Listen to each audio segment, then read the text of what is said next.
Subscription کے button کو دبائیے اور ساتھ بیل آئیکن پر کلک کیجیے تاکہ آپ کو تمام ویڈیو فوراً مل سکیں۔ اس ویڈیو پسند آنے کی صورت میں اسے لائک، کمنٹ اور شیئر کرنا مت بھولیں۔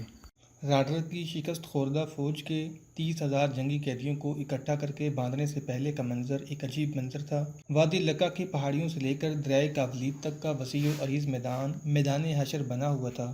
لاشوں کے انبار تھے جن کے لباس خون سے لال ہو گئے تھے۔ ہزاروں زخمی تڑپ رہے تھے، بعض اٹھنے کی کوشش کر رہے تھے، اٹھتے تھے اور گرتے تھے، اور بہت سے ایسے تھے جو آخری سانسیں لے رہے تھے۔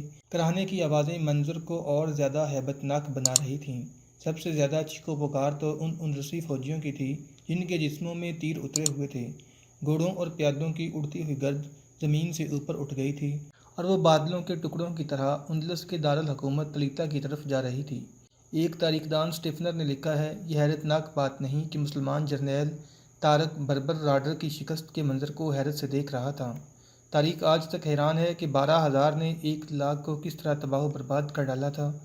اس وقت جب راڈر کی فرعونیت میدان جنگ میں خاک و خون میں تڑپ اور سسک رہی تھی، طارق بن زیاد گھوڑا دوڑاتا ایک پہاڑی پر چڑھ گیا اور اس بلندی سے یہ منظر دیکھ رہا تھا۔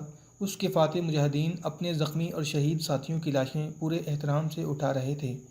کچھ مجاہدین ان اندلسیوں کو پکڑ رہے تھے جو گھنی جھاڑیوں، اونچی گھاس اور درختوں کے پیچھے چھپنے کی کوشش کر رہے تھے۔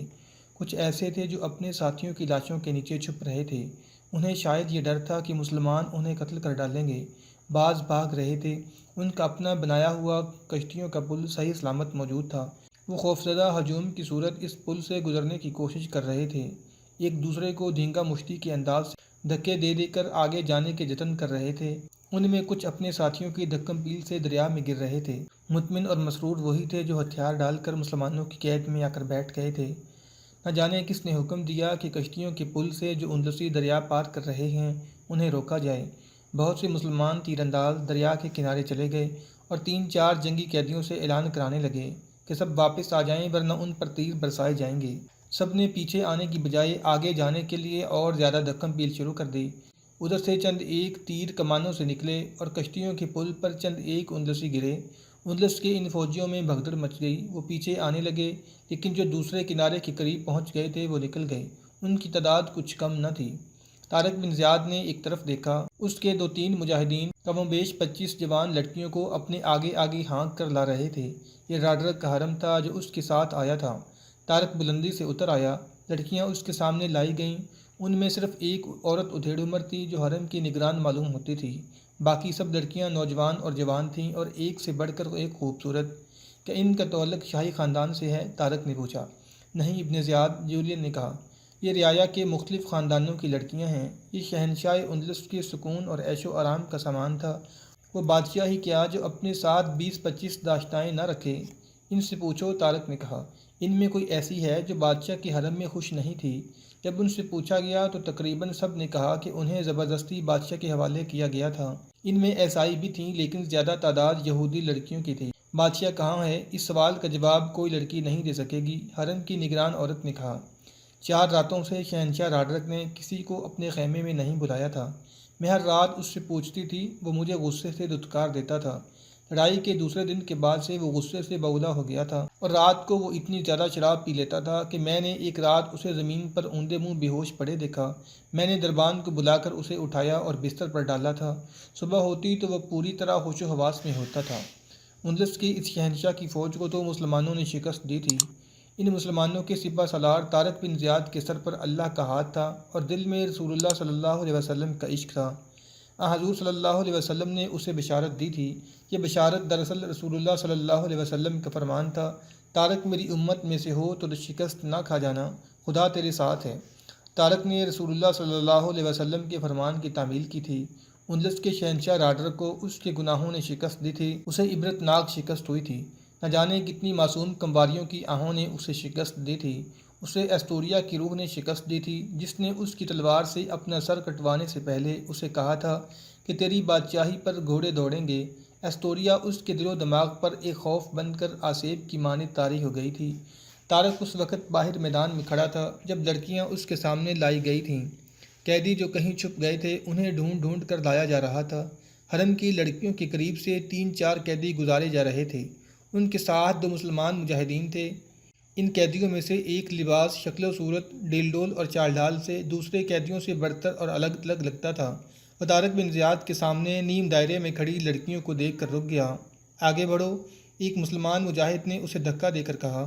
مت رکو یہاں، ان لڑکیوں میں میری چھوٹی بہن ہے، اس اندلسی قیدی نے کہا۔ اسے مل لینے دو، پھر نہ جانے کبھی مل بھی سکیں گے یا نہیں۔ مسلمان بربر تھا جو رحم کرنا نہیں جانتا تھا۔ اس نے اسے دونوں ہاتھوں سے زوردار دھکا دے کر آگے چلنے کو کہا۔ یہ میرا بڑا بھائی ہے، ایک بڑی ہی خوبصورت لڑکی نے طارق اور جولین سے کہا۔ کیا آپ اسے اجازت نہیں دے سکتے کہ ذرا سی دیر کے لیے میرے سامنے آ جائے؟ اسے آنے دو، طارق نے اپنے مجاہدین سے کہا۔ اپنی بہن سے آخری بار مل لے۔ وہ لڑکیوں کے نیم دائرے میں آ گیا اور اپنی بہن کی طرف آہستہ آہستہ بڑھنے لگا۔ اس کے ساتھ بربر مجاہد تھا تاکہ سپہ سالار کے سامنے وہ کوئی بدتمیزی نہ کر گزرے۔ اس بربر کے ہاتھ میں چھوٹی برچی تھی جو دشمن پر پھینکی جاتی تھی۔ اندلسی قیدی کی بہن نے اس قدر تیزی سے بربر کے ہاتھ سے برچی جھپٹ کر چھین لی اور اسی تیزی سے برچی پوری طاقت سے اپنے بھائی کے سینے میں اتار دی۔ برچی کھینچی اور ایک بار پھر بھائی کو مارنے کے لیے بازو پیچھے کو لمبا کیا، لیکن بربر مجاہد نے اس کا بازو پکڑ لیا اور اس کے ہاتھ سے برچی لے لی۔ برچی کا ایک ہی وار کام کر گیا تھا، پوری انی سینے میں اتر گئی تھی۔ خوبرو اور بڑے ہی دلکش جسم جثے والے اندلسی کے پہلے گھٹنے زمین پر لگے اور پھر وہ ایک پہلو پر لڑک گیا۔ یہ تو نے کیا کیا؟ جولین نے اس لڑکی سے اندلسی زبان میں پوچھا۔ اپنے ہی بھائی کو قتل کر دیا؟ شاید اس لیے کہ اس نے ہتھیار ڈال دیے تھے؟ نہیں، لڑکی نے کہا، میں اسے کچھ عرصہ پہلے قتل کر دیتی لیکن موقع نہیں مل رہا تھا۔ اگر تم لوگ مجھے اس جرم کی سزا دینا چاہتے ہو تو دے لو، تمہارے پاس تلواریں ہیں، برچیاں بھی ہیں، کاٹ دو میرے جسم کو۔ طارق کو بتایا گیا کہ لڑکی کیا کہتی ہے۔ اسے کہو کہ اسے ہم سزا نہیں دیں گے، طارق نے کہا۔ اس سے پوچھو کہ بھائی کو اس نے کیوں قتل کیا ہے۔ اس نے مجھے شہنشاہ راڈر کے حرم میں داخل کیا تھا، لڑکی نے کہا۔ یہ فوج میں سپاہی بھرتی ہوا تھا اور یہ فوج میں عہدہ اور رتبہ چاہتا تھا۔ یہ مجھے ایک روز دھوکے سے محل میں لے گیا اور اس عورت سے ملوایا۔ یہ عورت مجھے محل کی سیر کرانے کے بہانے اپنے ساتھ لے گئی اور مجھے حرم میں قید کر لیا گیا۔ بوڑھے بادشاہ نے مجھے مٹی کا کھلونا بنا لیا۔ میں 2 سال سے حرم میں ہوں۔ میں نے اس عورت سے کئی بار کہا تھا کہ مجھے اپنے بھائی سے ملوا دو۔ عورت کہتی تھی کہ حرم کی کوئی لڑکی باہر نہیں جا سکتی اور کوئی آدمی حرم میں نہیں آ سکتا۔ اس عورت نے مجھے بتایا کہ تمہارے بھائی نے فوج میں عہدہ حاصل کرنے کے لیے تمہیں حرم میں داخل کیا ہے۔ آج 2 سال بعد مجھے اپنے بھائی سے حساب چکانے کا موقع ملا ہے۔ جس فوج میں اس قسم کے بھائی ہوں اس فوج کا یہی انجام ہوتا ہے، سالار مغیث رومی نے کہا۔ اگر یہ لڑکیاں اپنے گھروں کو جانا چاہیں تو انہیں جنگی قیدی نہ بنانا، طارق بن زیاد نے کہا۔ انہیں اپنے ساتھ رکھ لو، انہیں کوئی تکلیف نہ ہو۔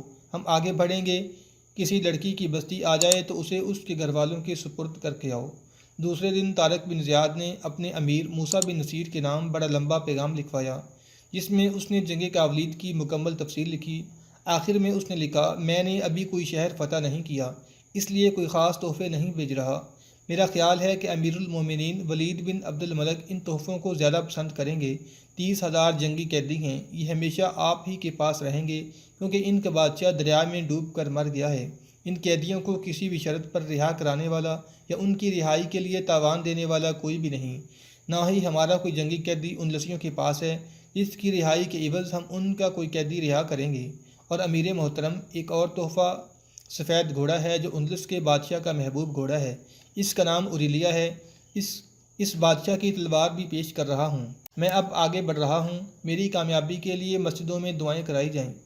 قیدیوں اور فالتو گھوڑوں کو پیچھے بھیجنے کے لیے بحری جہازوں کی ضرورت تھی۔ جولین کے 4 بحری جہاز طارق بن زیاد نے جلا ڈالے تھے۔ مسلمانوں کے پاس اپنا کوئی بڑا بحری جہاز نہیں تھا۔ مورخ لکھتے ہیں کہ مسلمانوں نے ابھی بحری لڑائی کی ابتدا نہیں کی تھی، نہ انہیں جہاز رانی کی ضرورت پیش آئی تھی۔ آگے چل کر مسلمان جب جہاز رانی اور بحری لڑائیوں کے لیے سمندر کے سینے پر آئے تو انہوں نے ان بادشاہوں کی جنگی طاقت کو بھی سمندر کی تہہ تک پہنچا دیا جو اپنے بحری بیڑوں کو ناقابل تسخیر سمجھتے تھے۔ اندلس سے قیدیوں کو پیچھے لانے کے لیے اندلس کی ہی بڑی کشتیاں لی گئیں۔ قیدیوں اور فالتو گھوڑوں کی تعداد کم نہیں تھی۔ 3 دن اور 3 راتیں کشتیاں اندلس کے ساحل سے لدی ہوئی اور کیروان کے ساحل پر خالی ہو کر واپس آتی رہیں۔ شمالی افریقہ کے بربر قبائل پر ہیجان و اضطراب کی کیفیت طاری تھی۔ ان کے آدمی کیروان کے ساحل پر کھڑے اندلس کی طرف دیکھتے رہتے تھے، وہ محاذ کی خبر کے منتظر تھے۔ ان میں سے بعض سیوستہ کی بندرگاہ پر جا بیٹھتے تھے۔ آخر کیروان کے ساحل پر قیدیوں کی پہلی کشتیاں پہنچیں۔ بربر ان کے ملاحوں پر ٹوٹ پڑے۔ قیدیوں کے ساتھ بربر عسکری بھی تھے۔ انہوں نے اندلس کی جنگ کی خبریں سنائیں تو بربروں نے گھوڑوں کو ایڑیں لگا دی اور اپنے اپنے قبیلوں میں پہنچے۔ ان میں بعض بہت دور صحرا میں رہتے تھے۔ جہاں جہاں طارق بن زیاد کی فتح اور اندلس کی اتنی بڑی فوج کی تباہی کی خبر پہنچی، وہاں خوشیاں رقص کرنے لگیں۔ مرد، عورتیں اور بچے پاگلوں کی طرح ناچنے لگے۔ طارق بربر کے پاس فوج بہت کم ہے، کہیں ایسا نہ ہو کہ وہ آگے جا کر پھنس جائے۔ طارق بن زیاد کی مدد کو پہنچو۔ اور ایسی ہی کچھ اور آوازیں تھیں جو ایک للکار بن کر دشت و صحرا میں پھیل گئیں۔ اس للکار پر نوجوان، جوان اور ادھیڑ عمر بربر مسلمان سیوستہ اور کیروان کے ساحل پر اکٹھے ہونے لگے۔ اندلس کی کشتیاں تمام قیدیوں کو کیروان پہنچ کر جا چکی تھیں۔ کئی دن گزر گئے تھے۔ بربروں نے اپنے لیے کشتیوں کا انتظام کر لیا اور وہ طارق بن زیاد کی فوج میں شامل ہونے کے لیے اندلس پہنچنے لگے۔ ادھر ہنری ایک کشتی سے سیوستہ کے ساحل پر اترا اور جولین کے محل کی طرف دوڑ پڑا۔ یہ وہ ہنری تھا جس نے جولین کی بیٹی فلورنڈا سے وعدہ کیا تھا کہ اندلس کے بادشاہ راڈرک کا سر کاٹ کر فلورنڈا کے قدموں میں لا رکھے گا۔ ہنری جس وقت سیوستہ پہنچا، اس وقت تک وہاں اندلس کے محاذ کی کوئی خبر نہیں پہنچی تھی۔ وہ جب کشتی سے اتر کر دوڑا تو 3-4 بربر اس کے پیچھے دوڑ پڑے تھے۔ تم اندلس سے آئے ہو؟ دوڑتے ہوئے ہنری کو ایک بربر کی آواز سنائی تھی۔ ہاں، ہنری نے بغیر رکے جواب دیا۔ جانتا ہوں تم کیا سننا چاہتے ہو۔ بربر فاتحہ ہیں، رک کر سناؤ بھائی۔ بربر اس سے آ ملے۔ ہنری نے دوڑتے دوڑتے انہیں کم سے کم الفاظ میں اندلس کی فتح اور راڈرک کی موت اور اس کی فوج کی تباہی کی خبر سنائی۔ کیروان چلے جاؤ، ہنری نے کہا۔ اندلس کے ہزاروں قیدی وہاں اتارے جائیں گے۔ بربر مسلمان فتح و نصرت کے اپنے ہی نعرے لگاتے ہوئے چلے گئے اور ہنری محل کی طرف دوڑتا گیا۔ محل قلعے کے اندر تھا اور قلعہ دور نہیں تھا۔ فلورنڈا قلعے کی دیوار پر کھڑی سمندر کی طرف دیکھ رہی تھی۔ یہ اس کا معمول تھا کہ صبح سے شام تک کئی بار قلعے کی دیوار پر چلی جاتی اور سمندر کی وسعت پر نظریں دوڑانے لگتی۔ کوئی کشتی دکھائی دیتی تو اس کی نظریں اس کشتی پر جم جاتیں اور کشتی کے غائب ہونے تک وہ اسے دیکھتی رہتی۔ پھر اس کے چہرے پر مایوسی کی پرچھائیاں آ جاتیں اور دل بجھ کے رہ جاتا۔ کتنے ہی دن گزر گئے تھے اور دن گزرتے ہی جا رہے تھے۔ آخر اسے وہ کشتی نظر آ ہی گئی جس کا اسے انتظار تھا۔ اس نے دور سے پہچان لیا کہ کشتی سے جو اترا ہے وہ ہنری ہے۔ وہ قلعے کی دیوار سے دوڑتی ہوئی اتری۔ ہنری کا رخ قلعے کے بغلی دروازے کی طرف تھا جدھر محل تھا۔ دن کا وقت ہونے کی وجہ سے یہ دروازہ کھلا ہوا تھا۔ ہنری دروازے میں داخل ہوا۔ اسے سب جانتے تھے، اس لیے اسے کسی نے نہ روکا۔ وہ محل کے اس باغیچے میں جا رکا جو پھولدار بلند باڑ اور بیلوں کے نرغے میں تھا۔ اس میں باہر کے کسی آدمی کو جانے کی اجازت نہیں تھی۔ ہنری پر ہیجانی کیفیت طاری تھی۔ اس کے علاوہ وہ بہت بڑی اور بڑی ہی حیران کن خبر لایا تھا، اس لیے اس نے پرواہ نہ کی اور وہاں رک کر ہانپتی کانپتی سانسوں کو سنبھالنے لگا۔ ہنری، اسے اپنے پیچھے آواز اور دوڑتے قدموں کی آہٹ سنائی دی۔ وہ پیچھے مڑا اور فلورنڈا نے اسے بازوؤں میں جکڑ لیا اور اس کے بازو فلورنڈا کے گرد لپٹ گئے۔ ایک تو اتنے دنوں بعد ملنے کا یہ جذباتی انداز اور اس کے ساتھ ہی فلورنڈا نے اس کے بازوؤں سے نکل کر اسے ہلکا سا دھکا دیا اور 2 قدم پیچھے ہٹ گئی۔ اس کے چہرے پر ناراضگی کے گہرے تاثرات پیدا ہو گئے۔ تم خالی ہاتھ آئے ہو، فلورنڈا نے کہا۔ اپنا وعدہ یاد کرو، راڈرک کا سر کہاں ہے؟ ہنری خاموشی سے سنتا اور مسکراتا رہا۔ ہنری، فلورنڈا نے اس کے دونوں کندھوں پر ہاتھ رکھے اور اسے جھنجھوڑ کر کہا، کہہ دو مسلمان راڈرک سے شکست کھا گئے ہیں اور تم وہاں سے بھاگ آئے ہو کہ میرا باپ پکڑا گیا ہے یا مارا گیا ہے۔ نہیں فلورا، ہنری نے کہا، کاؤنٹ زندہ ہیں، راڈرک مارا گیا ہے۔ اس کا سر کیوں نہیں لائے؟ وہ ڈوب مرا ہے، ہنری نے کہا اور زمین پر پڑے ہوئے شاہانہ جوتے اٹھائے جو اس نے زمین پر رکھے تھے۔ یہ جوتے فلورنڈا کی طرف بڑھا کر کہا، اس کے یہ جوتے ہاتھ آئے ہیں۔ اس کا سفید گھوڑا دریا کے کنارے کھڑا تھا۔ گھوڑے کے قریب اس کی تلوار اور یہ جوتے پڑے ہوئے تھے۔ یہ چیزیں مجھے ویسے ہی نہیں مل گئی تھیں۔ میں تلوار ہاتھ میں لیے راڈرک کی فوج میں گھس گیا تھا۔ مجھے راڈرک کا جھنڈا نظر نہیں آ رہا تھا۔ میں دریا تک پہنچ گیا۔ راڈرک کی فوج مسلمانوں کے ہاتھوں کٹ رہی تھی۔ مجھے راڈرک کا سفید گھوڑا نظر آ گیا مگر اس پر راڈرک سوار نہیں تھا۔ اس کی تلوار اور جوتے اٹھا کر میں اس کے گھوڑے پر سوار ہوا اور گھوڑا دوڑاتا سپہ سالار طارق بن زیاد کے پاس گیا اور بتایا کہ راڈرک دریا میں ڈوب گیا۔ گھوڑا اور تلوار کے جس دستے میں ہیرے اور بڑے قیمتی موتی جڑے ہوئے ہیں طارق بن زیاد نے رکھ لی۔ میں نے اسے کہا کہ جوتے میرے پاس رہنے دے۔ اس نے مجھے جوتے اپنے پاس رکھنے کی اجازت دے دی۔ میں یہ تمہارے لیے لایا ہوں۔ فلورنڈا کا چہرہ چمک اٹھا۔ اس کا انتقام پورا ہو چکا تھا۔ 2 مورخوں پروفیسر ڈوزی اور گیانگوز نے لکھا ہے کہ موسیٰ بن نصیر کو طارق بن زیاد کا پیغام ملا تو اس نے بڑی بے صبری سے پیغام پڑھا۔ اس کا چہرہ جذبات کی شدت سے سرخ ہو گیا۔ طارق نے 8 دنوں کی جنگ کی تفصیلات لکھی تھیں لیکن امیر افریقہ موسیٰ بن نصیر کی تسکین نہ ہوئی۔ تم اپنی زبان سے سناؤ، موسیٰ بن نصیر نے پیغام لانے والے قاصد سے کہا۔ 8 دنوں کی روز بروز جنگ کی ہر بات سناؤ۔ تم نے جو اپنی آنکھوں دیکھا ہے وہ سب سناؤ۔ مورخ لکھتے ہیں کہ موسیٰ بن نصیر پر نشے کی سی کیفیت طاری ہو گئی تھی اور وہ جھوم جھوم کر درۂ کاولید کی جنگ کی آنکھوں دیکھی تفصیلات سن رہا تھا۔ اس نے خلیفہ کے نام جو پیغام لکھوایا اس کا کچھ حصہ تاریخوں میں بھی آیا ہے۔ جنگ کی تفصیلات لکھ کر اس نے آخر میں لکھا، اور امیر المومنین، یہ جنگ کوئی عام سی جنگ نہیں تھی، کوئی آسان مارکہ نہیں تھا، یہ تو میدان حشر تھا۔ میں نے زبانی جو تفصیل سنی ہے اس سے رونگٹے کھڑے ہو جاتے ہیں۔ ہماری فتح مشکوک تھی، 12,000 1 لاکھ کے مقابلے میں آدھا دن بھی ٹھہر نہیں سکتے تھے۔ یہ اللہ اور رسول اللہ صلی اللہ علیہ وسلم کے جانثاروں کا کرشمہ ہے، ہم انہیں صرف خراج تحسین پیش کر سکتے ہیں، اجر اور صلہ تو انہیں اللہ دے گا۔ موسیٰ بن نصیر نے راڈر کا گھوڑا اور تلوار پیغام کے ساتھ خلیفہ کو دمشق بھیج دی۔ اس کے ساتھ 30,000 قیدی بھی۔ ایک عرب قلمکار ابن المنصور نے وہ منظر شاعرانہ الفاظ میں بیان کیا ہے۔ وہ لکھتا ہے کہ 30,000 کے اس ہجوم کو دیکھ کر اندازہ ہوتا تھا کہ اسلام کے مقابلے میں کفر کتنا بے بس اور مجبور ہے۔ قیدیوں کے اس ہجوم پر ترس آتا تھا۔ پہلے یہ ایک باطل عقیدے کے قیدی تھے، اب اپنے بادشاہ کے حکم کے پابند تھے، اور اب یہ جنگی قیدی بن کر پاپیادہ جا رہے تھے۔ انہیں ابھی کسی نے نہیں بتایا تھا کہ تم اندھیرے سے نکل کر اجالے کی طرف جا رہے ہو، باطل سے حق کی طرف جا رہے ہو۔ انہیں نہیں بتایا گیا تھا کہ اسلام میں بادشاہوں والا جبر نہیں، اور اسلام میں آقا اور غلام ایک ہیں۔ ایک یورپی شاعر لوکہارٹ نے راڈر کی شکست کا منظوم قصہ لکھا تھا، جسے اس نے ہسپانوی منظوم ڈرامہ کا نام دیا تھا۔ وہ لکھتا ہے کہ جب راڈر کی فوج شکست کھا چکی تو وہ ایک بلندی پر جا کر دیکھنے لگا۔ اس منظر کو لوکہارٹ، جو تاریخ دان بھی ہے، یوں بیان کرتا ہے: اسے اپنی شاہی پرچم نظر آئے جو کل تک بلند تھے اور پھڑپھڑاتے تھے، مگر آج وہ پھٹے ہوئے اور خون میں رنگے ہوئے زمین پر پڑے تھے۔ اس نے فتح و نصرت کے نعرے سنے، یہ مسلمانوں کے نعرے تھے۔ اس کی تھکی ہوئی، مایوس اور شکست کھا ہوئی آنکھیں میدان جنگ میں اپنے جرنیلوں اور کپتانوں کو ڈھونڈ رہی تھیں، مگر سب بھاگ گئے تھے سوائے ان کے جو مارے گئے تھے۔ راڈرک نے آہ لے کر اپنے آپ سے کہا: میری فوج کی لاشوں کی گنتی کوئی نہیں کر سکتا۔ کون اتنی زیادہ لاشوں کی گنتی کر سکتا ہے؟ اتنا وسیع و عریض میدان لہو سے لال ہو گیا۔ اس کی نظریں اس لہو سے پھسلنے لگیں، اس کی آنکھوں سے آنسو بہنے لگے، جیسے کسی زخمی سپاہی کی شہرگ سے خون کے آخری قطرے ٹپک رہے ہوں۔ راڈرک نے اپنے آپ سے کہا: کل تک میں اندلس کا بادشاہ تھا، آج کچھ بھی نہیں۔ عالی شان قلعوں کے دروازے میری سواری کو دور سے دیکھ کر ہی کھل جایا کرتے تھے، مگر کوئی ایسی جگہ نہیں ملتی جہاں میں اطمینان سے بیٹھ سکوں۔ میرے لیے دنیا کے تمام دروازے بند ہو گئے ہیں۔ او بد نصیب، تو سمجھتا تھا کہ ساری دنیا کی طاقت تیرے ہاتھ میں ہے۔